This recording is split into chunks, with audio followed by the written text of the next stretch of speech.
Many Bible readers assume that when they're reading the Gospels or the Acts of the Apostles, they're reading a form of maybe history, journalism, as related by eyewitness accounts or eyewitnesses seeing some of it, maybe interviewing other people.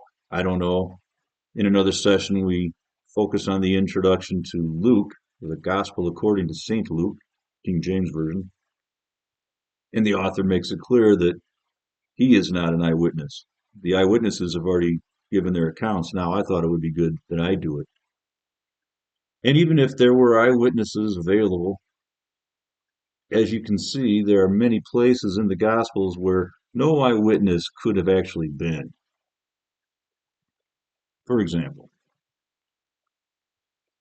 this is going to be dramatized in most movies about Jesus or the Gospels. This is one of the best scenes in the Martin Scorsese movie with Willem Dafoe, The Temptation in the Wilderness. So Matthew, kind of a long passage here. Then was Jesus led up of the Spirit into the wilderness to be tempted of the devil. And when he had fasted 40 days and 40 nights, he was afterward and hungered. And when the tempter came to him, he said, If thou be the Son of God, command that these stones be made bread. But he answered and said, It is written, Man shall not live by bread alone, but by every word that proceedeth out of the mouth of God.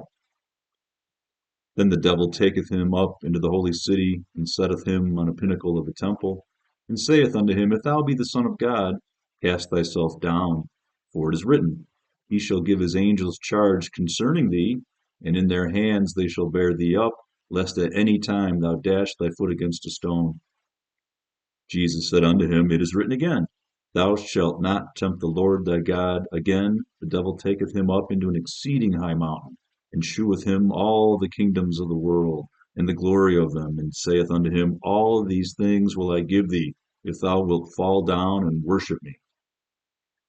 Then saith Jesus unto him, Get thee hence, Satan, for it is written, Thou shalt worship the Lord thy God, and him only shalt thou serve. Then the devil leaveth him, and behold, angels came and ministered unto him. So just look at how it's written and ask yourself if this is more likely to be a religious sermon put to paper or papyrus at the time, or this is an eyewitness to what? The eyewitness to Jesus and the devil, and then they're up on the temple, even though they were in the wilderness, and now they're on some mountain where someone can see all of the kingdoms of the world. It's all written as story, allegory, to show how important Jesus was. He was tempted by the devil, and they're quoting scripture, which I don't know.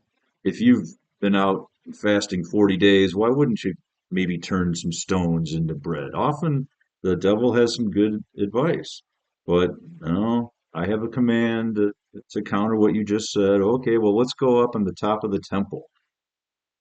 And, why don't you just cast yourself down and the angels will be able to rescue you because of this scripture? No, you can't tempt the Lord thy God. Okay, well, now we'll go to this mountain that somehow shows all of the kingdoms of the world. Well, there is no such mountain. You can't see that far in, any case. And the writer or writers of this text would probably be scratching their heads wondering why people are trying to take it as a literal story. It's like, we cued you in 40 days and 40 nights. That's how long it rained during the Great Flood. The Exodus shows the Israelites being stuck in the desert 40 years. We like the number 40. It's symbolic. But where would the eyewitness be in this case? I, I'm sure apologists would say, well, Matthew, the eyewitness, had a few things where he had to check up with Jesus. Hey, Rabbi, let's clean up some of the stuff where you told some stories and I wasn't there. Oh, okay, so this is how it went down with Satan and me in the wilderness. It's not written that way. It's written like Job or Jonah and the great fish, Jonah and the whale. In any case, let's look at another passage. So Mark is the first gospel. Both Matthew and Luke, according to biblical scholars, use Mark as a source, and then they have other sources. So eyewitnesses using textual sources, yeah, because They're not eyewitnesses. And in the introduction to this gospel, Luke makes it clear that after many others have given their accounts, including the original eyewitnesses, I thought it would be good that I do it. Oh, most great Theophilus, or something like that. And again, Theophilus, what does that mean? Theo, God, Philus, love. So what? He's loved by God. He's a God lover. A lot of the names used in the biblical accounts will have some significant meaning like that. Joseph of Arimathea. It just happens to mean this, you know. In any case, Luke 5:18 through 14, not only would a movie maker want to do the temptation of Jesus in the wilderness, but you kind of have to do this. It's just so easy to dramatize with a lot of extras. They don't need lines. They're just crowding in on Jesus, and then they bring someone in on a stretcher. It's so crowded they can't get him into the house, so they tear out part of the roof. Really good storytelling. And behold, men brought in a bed a man which was taken with a palsy, and they sought means to bring him in and to lay him before him. And when they could not find by what way they might bring him in because of the multitude, they went upon the housetop and let him down through the tiling with his couch into the midst before Jesus. And when he saw their faith, he said unto him, Man, thy sins are forgiven thee. And the scribes and the Pharisees began to reason, saying, Who is this which speaketh blasphemies? Who can forgive sins but God alone? But when Jesus perceived their thoughts, he answering said unto them, What reason ye in your hearts? Whether is easier to say, Thy sins be forgiven thee, or to say, Rise up and walk? But that ye may know that the Son of Man hath power upon earth to forgive sins, he said unto the sick of the palsy, I say unto thee, Arise, and take up thy couch, and go into thine own house. Perceive their thoughts, answering unto them, Why do you reason this in your hearts? Obviously, someone is just writing the story. And then there's a similar story in the next chapter of Luke. Notice how this leads to a little argument with the scribes and Pharisees. We'll see that again. And it came to pass also on another Sabbath that he entered into the synagogue and taught. And there was a man whose right hand was withered. And the scribes and Pharisees watched him, whether he would heal on the Sabbath day, that they might find an accusation against him. But he knew their thoughts, and said to the man which had the withered hand, Rise up and stand forth in the midst. And he arose and stood forth. Then said Jesus unto them, I will ask you one thing. Is it lawful on the Sabbath days to do good or to do evil? To save life or to destroy it? And looking round about upon them all, he said unto the man, Stretch forth thy hand. And he did so, and his hand was restored whole as the other.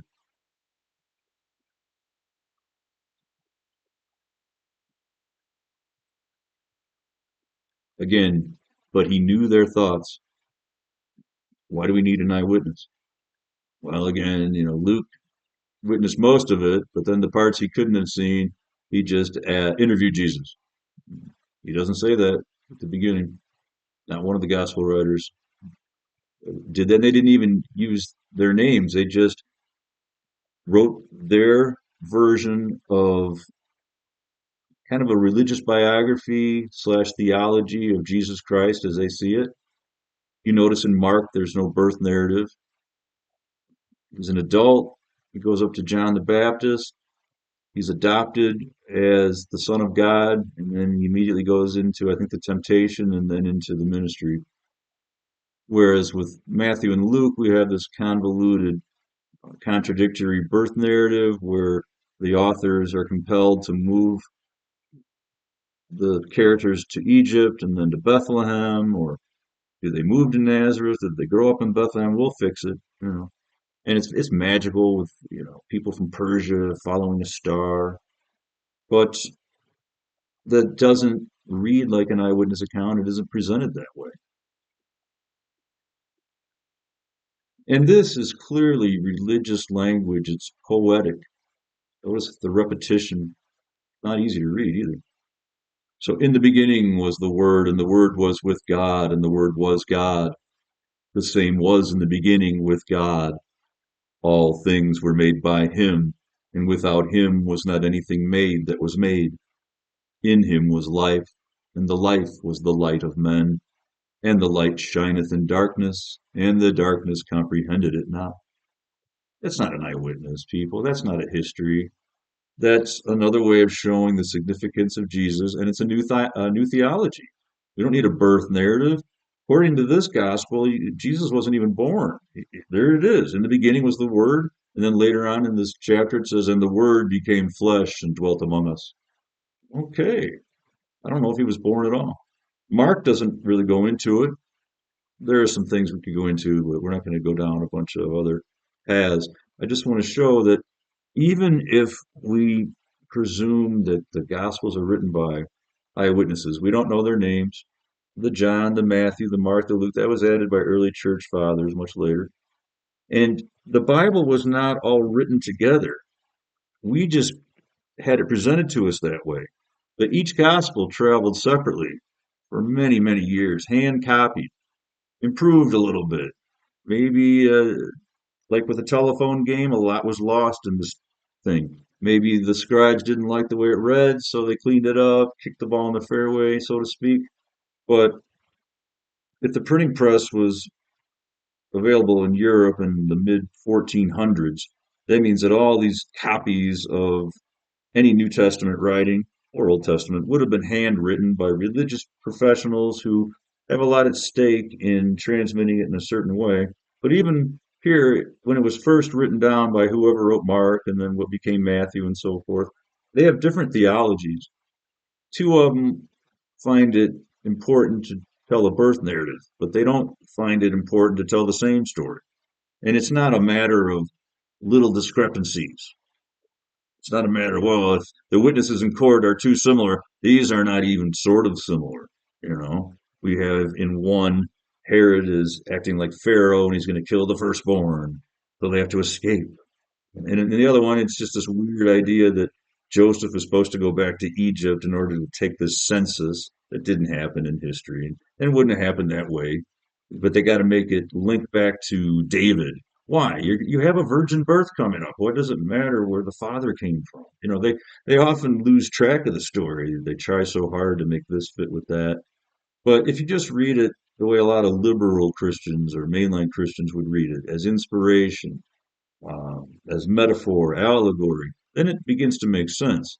But otherwise, you're trying to tell yourself that there's an eyewitness who can relate the temptation of the Christ, the flying to the top of the temple, going up to this mountain where you can see all of the kingdoms of the earth. That's not the language of the 3D world. And then Luke and Mark, we have, or Luke in two successive chapters, we have Jesus reading people's minds. So what are you talking about? Eyewitnesses.